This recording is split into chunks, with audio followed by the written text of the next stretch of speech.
Hello, Rockville. This is Rockville's 11, the countdown news show where we give you the top 11 stories happening in the city. I'm your host, Bridget Breuer. Here are some of the stories we're counting down. Ping pong face-offs, fire and tree safety, and what you need to know to stay safe on Rockville's roads. That's all coming up next on Rockville's 11.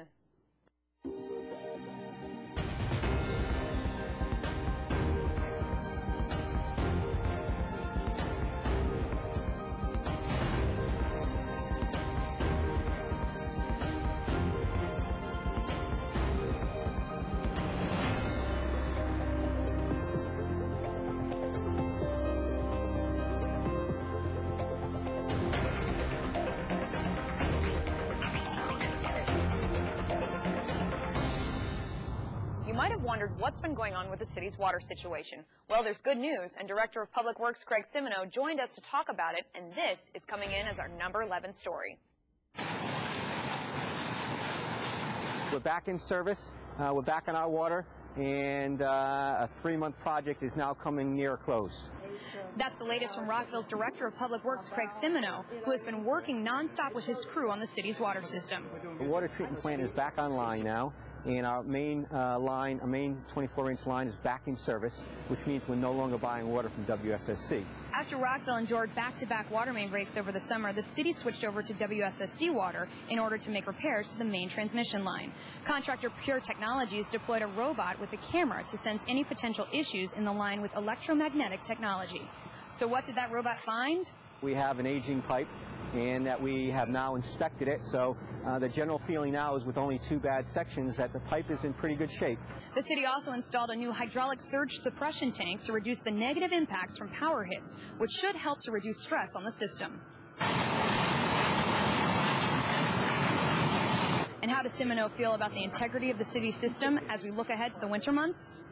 Winter is a normal time of stress on the water infrastructure. We normally see a lot of water breaks during that period of time, and that's because you get a lot of freezing and thawing of the ground, and with the pipe in the ground, it puts the pipe under stress. So it's our normal time of the year when we get water breaks, and very slowly we're improving our infrastructure. We have a 20-year program to improve our water line that the Mayor and Council approved a few years ago, and we're into that. So very slowly we're improving that infrastructure, and we should see very slowly a little bit of improvement in our water breaks.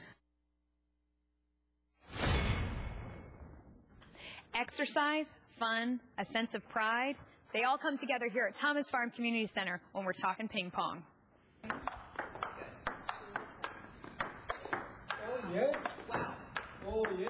I was really surprised when we opened the center and we got so busy with people playing ping pong. I didn't realize how popular it is. But every day we have a number of people, same people, in little groups that come and play.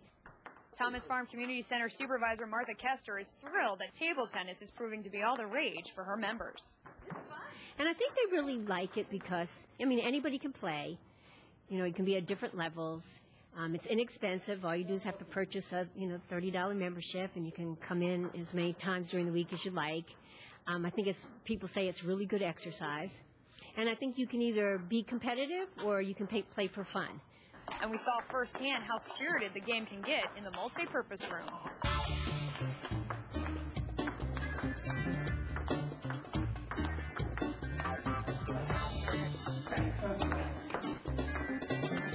Some lady is killing me.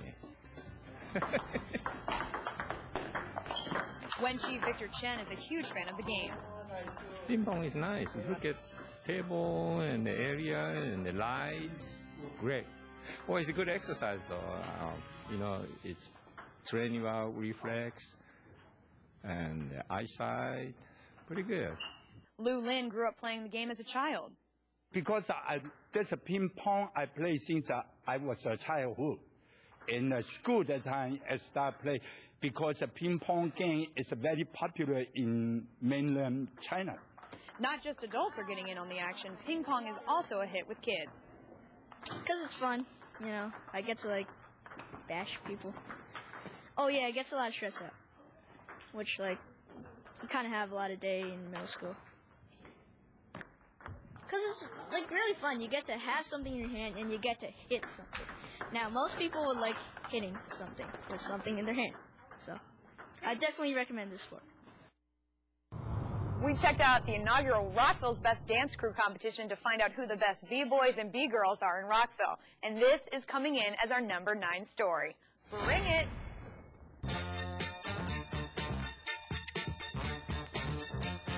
I think for our first time, it was a wonderful turnout. We had a lot of people come out to see Rockville's Best Dance Crew. I'm really excited about how we can keep expanding this event for years to come. We have a lot of great talent in Rockville, so it's always great to get to showcase that talent.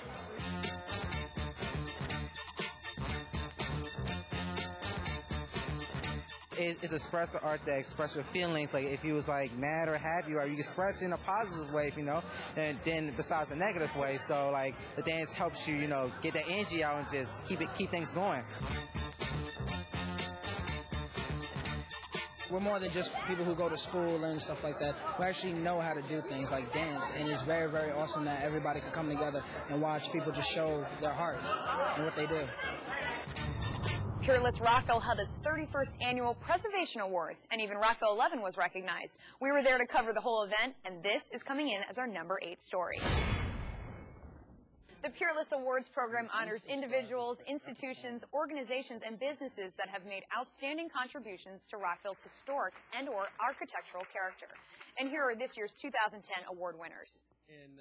Jeffrey Broadhurst, AIA, was recognized for his design of compatible addition to residents at 313 Twinbrook Parkway. City of Rockville and community groups won for the successful construction of Falls Grove Park and College Gardens Park.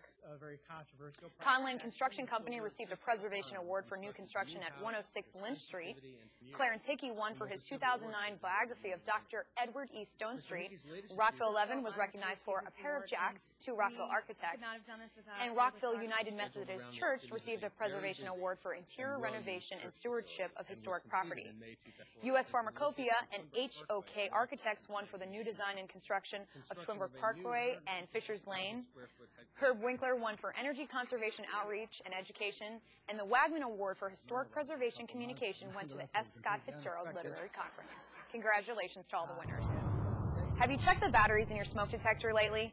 We talked to the city's fire marshal, Matt Shanks, about the important steps you can take to ensure a fireproof home this winter. And this is coming in as our number 7 story. With daylight savings time happening this month, it's a good time to check in with Fire Marshal Matt Shanks, who's all about getting the word out about fire safety. Every year you need to replace the battery in your smoke alarm. Every month it should be tested. And testing is done by pressing a button on the smoke alarm itself that usually indicates push to test. And you would press that to test it. And it will give you a signal that indicates that it's working.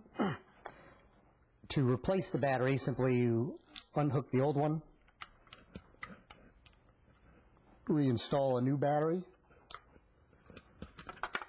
place it back inside the alarm,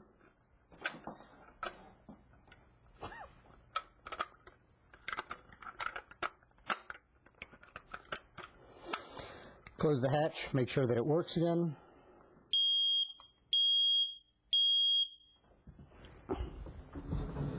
And then reinstall it back on the ceiling.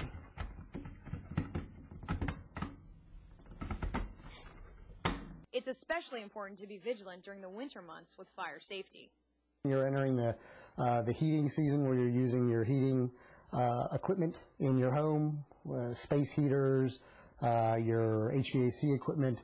So there is a slight increase in fires during that year. Also, there's a lot more usage of candles, either because of the holidays or because of various reasons. There's an increase in the usage of candles. So having working smoke alarms in your house is even more important. You should always have working smoke alarms. And it's kind of funny. Education certainly is important. It's important to know where the hazards lie so that they can be eliminated prior to them becoming a problem. We need to make sure that during especially in the holiday season, that candles are used properly. We're not overloading electrical circuits or extension cords that might be used for various decorations, that type of stuff. For more information, go online to rockvillemd.gov and search fire safety. The blizzard this past winter and storms from this past summer showed us just how dangerous trees could be. We talked with the city's forester, Wayne Knoll, who gave us an update on what Pepco and the city is doing to keep residents safe. And this is coming in as our number 6 story. The storms from last winter downed many city trees and kept power off for many residents. But now, the city is being proactive before cold weather hits. You see behind me here some crews from Asplin Tree Service, who is a contractor for Pepco, and they're doing some electric line clearance work here on West Montgomery Avenue. And can you explain a little bit about why this is so important to the city? Well, it's important because Pepco, we've had a lot of major storms this year, and there are a lot of power outages due to those storms. So Pepco is really stepping up their tree trimming activities and tree removals to help improve reliability. So there's been a lot of Pepco crews out throughout the city recently, and they've really accelerated their program to help improve their reliability. The city's forester, Wayne Knoll, works closely with Pepco's forestry division.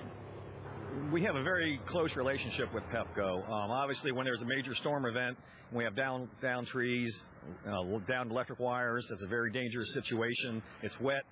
We are in close contact with the Pepco's forestry staff, and they will send out crews with our crews to make sure the area is safe before our crews go in and start working on trees. We got down power lines. They make sure the lines are de-energized before we get in there and start removing the branches and trees from the streets. So oftentimes it seems like we are not very quick perhaps in responding, but we have to make sure the work environment and the work situation is safe for everybody, and we work very closely with Pepco in doing that. This round of work is expected to be completed by the end of the year, and if residents have concerns about trees being near power lines, report the condition to Pepco at 202-833-7500.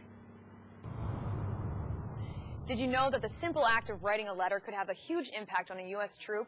We checked in on a program at the Senior Center that's helping the nation's service members abroad, and this is coming in as our number 5 story.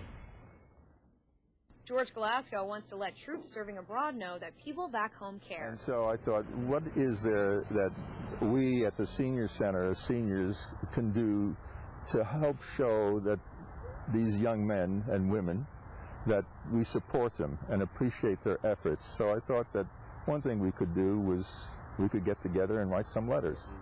That's why he's organized a campaign to write letters to troops to be included in USO care packages. And I thought that it would be nice if we could have some letters that showed these young people that we do support them and are proud of them and are appreciative of all of the efforts that they're making supporting their country and us in this effort. So we decided that we would do this, and we have set up a couple of dates at the Senior Center where we're asking our seniors to get together and write such letters. If you want to get involved, contact the Senior Center at 240-314-8800. Every year, the city celebrates Veterans Day, and we had the chance to talk to this year's MC, Dr. Stephen Cromwell, and this is coming in as our number 4 story. It's the worst day of my whole life was D-Day. Dr. Stephen Cromwell is thought to be one of the last living survivors from the first wave of the invasion of Normandy. General Bradley, who was in charge of the landing, almost called the thing off because there was so many casualties. I can even remember that the ocean on the beach was red from so much blood. It was an absolute disaster. There was so many men that were wounded or never even got on the beach. And when the first company went in, they ran in, and most of them got gunned down. So when the second group started to go in, they had them on a personnel carrier, and our captain for the LST said, "Boys, you all are going to have to go in with them because they've got so many casualties. They haven't got enough corpsmen to take care of the wounded." So we went in right behind this personnel carrier at Pointe du Hoc, and we got up behind the seawall there, and we stayed there all morning, the 6 of us, and we took care of the wounded. I would venture to say we took care of at least 250 wounded men. It was an absolute disaster. Cromwell served in both theaters of World War II as a Navy medic and then went on to serve the Montgomery County community as a Rockville physician. He recognizes the importance of observing Veterans Day. And it's well to recognize that these men have served their country and maintained our freedom, and we have. They all need to be acknowledged for what they have done for the United States. So I think Veterans Day is well to be. It's well to recognize those men and women who have given their time and risked their lives and sometimes lost their lives in the service of their country. Dr. Cromwell will be speaking at Rockville's Veterans Day ceremony happening on November 11th at Veterans Day Park at 11 a.m. Now for our special feature, Mayor and Council One-on-One.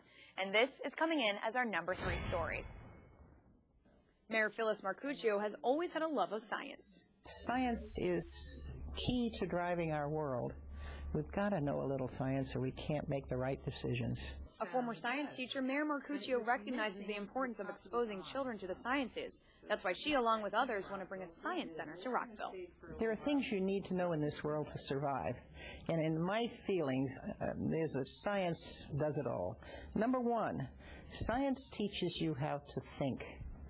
And if you can help a child learn how to get from A to B to C, you can help a child solve a problem. And boy, what empowerment that is when you can solve problems and you can sort that out. You can ask yourself, what's good, what's bad, what are my possibilities, what can I project to do? That's all the processes of science. If you can get a child to understand that and apply it, they can solve the problems in life for themselves. That's a number 1 reason, teaching you how to think. And I can't say enough for that. That's so important. Secondarily, I have to say there are a couple of things. One is you might want to make it a career. You know, if it's not a career, maybe a hobby. Used to be photography was very chemically oriented, but now, of course, it's all digital. But still in all, there's a lot of hobbies that are connected in some way with science. And goodness knows, in this high-tech society we live in, you've got to know a little bit about science. So that's the third aspect, the fact that we are living in an environment which requires that you have some knowledge. If you don't, how do you make decisions? Well, the reason you want a science center in Rockville is because Rockville's children deserve the best science, not only the best education in the country, but the best opportunities in science. We need young people to get excited about science and go into the fields of science. The fields now are so stretched out into the technology world that you can't separate them. So we need a feature in the city that celebrates that. We have a lot in the arts. We've got everything imaginable that relates to the arts. But the thing that's driving us all is science. With events like the annual Science Day, the Science Cafes, and most recently, involvement in the Science and Engineering Festival downtown, the idea of the Rockville Science Center is building steam. And now, it's time to recruit a director. Well, as you know, we have been working at this for a long time. We have the Rockville Science Center incorporated. We do now have a 501c3 rating, and we have a small board of directors, and we're looking for someone to be our director of operations, if you will. We have a job description. As a matter of fact, if anyone is interested and wants to give some time to this Science Center endeavor, please let us know. For more information about the Rockville Science Center, go online to rockvillesciencecenter.org. And now for an update on branding, and this is coming in as our number 2 story. Branding consultant ROI CRC were charged to develop a brand for the city. And on October 25th, the Mayor and Council were presented 3 logos and taglines that represented Rockville's past, present, and future. Now the city is looking for your feedback. You can go online to view the artwork and logos and weigh in on the designs. Submit your comments at rockvillemd.gov/branding. Pedestrian accidents have been on the rise in the city, and we had the chance to catch up with Chief of Police Terry Treshik to find out what the city is doing to help you stay safe on the road. And this is coming in as our number 1 story. We checked in with Chief Treshik to find out how the city is being proactive with pedestrian safety. Well, we're concerned for pedestrian safety. We've had a few tragic accidents inside and outside the city, and we seem to be getting more and more minor accidents that are occurring. So we want to try to approach this and try to get to some resolution. And what are some of the factors that you think that you would like to tell drivers and pedestrians to keep in mind when they're out on the road? Well, I think it all comes down to attentiveness to what you're doing and awareness of your surroundings, doing the proper things, stopping at crosswalks if you're the motorist, making sure that you use a crosswalk as a pedestrian, making sure that you look both directions, don't take anything for granted. It's just important that we all need to just step back, take a moment before trying to cross a busy thoroughfare. What is your department doing to be proactive about this? Well, the whole city is involved in a pedestrian safety program and outreach, from Channel 11 to Public Works to our PIO's office to the police department. So everybody's doing some educational outreach. We're talking with the schools. We're doing programs like this. We're doing educational enforcement out on the street. You know, it's an old adage, but it's education, engineering, and enforcement that we need to do to get the appropriate traffic safety. So we need to do education of the community, outreach to the community. We need to do proper engineering, which we're doing in the city, with traffic calming methods, making sure that our pedestrian crossings have enough time and they're well lit, and the enforcement end to augment and enhance the education. Do you think the city is unique in that we have Rockville Pike running right through the city, a large volume of traffic comes through, and we have a lot of cyclists out on the road also? Well, I don't necessarily think we're unique, but we do have the same issue that a lot of places do, that you have a major thoroughfare that bisects your community, and you have to be very cautious and careful and try to handle that. As for cyclists, they're included in the area of being considered a pedestrian, and they're sharing the road with the motorist, and they're sharing the road with pedestrians, and so we have to do a lot of outreach to them. There's some new laws that came out this year in October about bicyclists to help provide them better safety. When you pass a bicyclist going in the same direction, you have to give them at least 3 feet clearance to make sure that you do that, especially if they're not in a bike lane, because they have the right to ride in the center part of the roadway. Bicyclists have to remember that they need to follow the same rules of the road that motorists do. If there's a stop sign, you stop at the stop sign. If there's a stoplight, you stop at the stoplight. You signal correctly when you're turning. So I think once again, it's all education, reminding people what we need to do to be safe, and a continuous effort by all to try to make it safe for everyone. Through your efforts, we've set up some mock scenarios at a pedestrian crossing in front of one of our high schools, Richard Montgomery High School, and we're going to go through a couple scenarios to show the good and the bad of people doing the right thing and people doing the wrong thing. Okay, here's a good example of someone doing a crossing the right way, waiting at the crosswalk, looking both and making eye contact with the motorist, and then getting across the street, making sure everything's fine, looking both ways. That's the right, safe way to cross. Here's an example that we have happening all the time. People crossing not at a crosswalk, getting halfway across the road. People have to stop in the middle of the road to let them cross. A very dangerous thing to do. Here's an example of someone being distracted by their phone or by texting, trying to cross the street, looking both directions, but then texting while they're going across, and luckily getting saved by their partner who's crossing the street when another car comes through the intersection. Once again, a dangerous thing to be inattentive like that. Another common thing we see is people still talking on their cell phones and being inattentive to their driving and taking too much attention with the cell phone. There is the new law, and people really shouldn't do it. The city has tracked approximately 50 pedestrian and cyclist accidents over the past 2 years, with half of those incidents involving jaywalking. We caught up with some students from Richard Montgomery to find out how safe they feel as pedestrians on Rockville's roadways. I think I feel pretty safe. I feel cars would stop if I was crossing the streets. If the responsibility, because the responsibility is on both the crosser and the people in the cars, so I feel that the person walking across the crosswalk should watch for cars. I mean, like, look both ways before crossing. You know, the general rules we've learned in elementary school, and also the drivers they should have a duty to also be aware of the anybody on the road or any other obstacles, maybe such as animals, you know. Well, I run cross country every afternoon, so I feel pretty safe, but that's only because I use the crosswalks. Like, if I were to jaywalk, I wouldn't trust that a driver would be able to see me and stop. So, all in all, I think I feel pretty safe walking around in Rockville. For more information about pedestrian safety, go online to rockvillemd.gov. Well, thanks for watching this edition of Rockville's 11. I'm your host, Bridget Breuer, and on behalf of the whole team here, thanks for watching.